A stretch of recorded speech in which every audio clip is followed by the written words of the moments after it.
Bangladesh menghadapi krisis energi setelah serangan AS dan Israel terhadap Iran, yang memaksa pemerintah untuk menutup universitas dan memperkenalkan langkah-langkah pembatasan bahan bakar. Rekaman yang diambil di Dhaka pada Senin menunjukkan lalu lintas jalan yang sibuk, serta siswa yang masuk dan keluar dari lembaga pendidikan setelah inisiatif pemerintah untuk membatalkan kelas di seluruh negeri.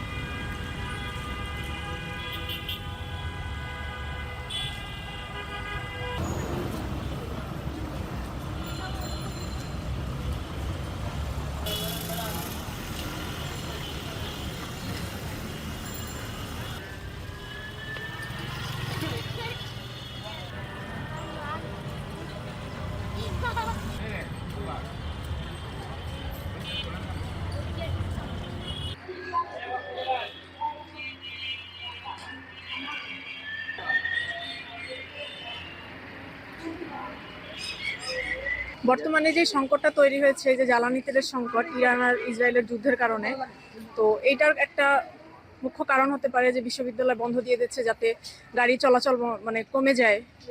শিক্ষার্থীরা বাড়িতে ফিরে গেলে ঢাকা শহরের উপর একটা চাপ কমে যাবে, গাড়ির চাপ কমে যাবে। সেক্ষেত্রে বাংলাদেশে এই সংকটটা এক্ষেত্রে কমতে পারে। আরেকটা হচ্ছে বিদ্যুৎ সাশ্রয়ের কথা বলা হচ্ছিল।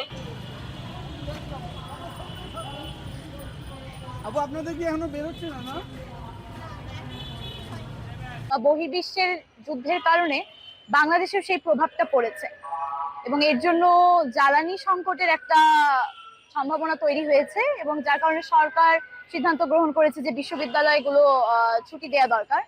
তার জন্যই ঢাকা বিশ্ববিদ্যালয় কর্তৃপক্ষ ক্লাস স্থগিত করেছে, বন্ধ দিয়ে দিয়েছে, ঈদের ছুটি দিয়ে দিয়েছে।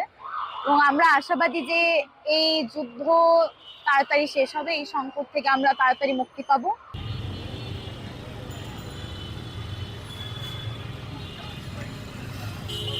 মানে জ্বালানি সংকটের মতো একটি প্রভাব বাংলাদেশ বা আমাদের এশিয়া মহাদেশের মধ্যে এর একটি প্রভাব বিস্তার করতেছে।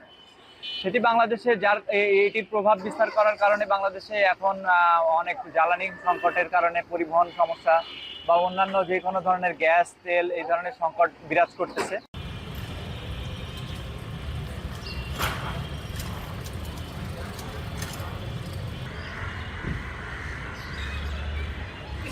আমরা সবাই জানি যে বর্তমানে মধ্যপ্রাচ্যে একটা যুদ্ধ চলছে। সেই সমগ্র বিশ্বের যে তেলের উৎপাদনের বড় একটা সোর্স হচ্ছে আমাদের মধ্যপ্রাচ্য।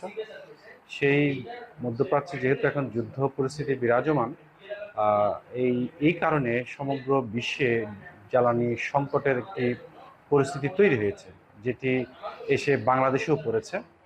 এই কারণে বাংলাদেশ সরকার মনে করছে যে শিক্ষা প্রতিষ্ঠান যদি এক সপ্তাহ আগে বন্ধ হয়ে যায়, তাহলে কিছুটা হলেও জ্বালানি সাশ্রয় করতে পারবে।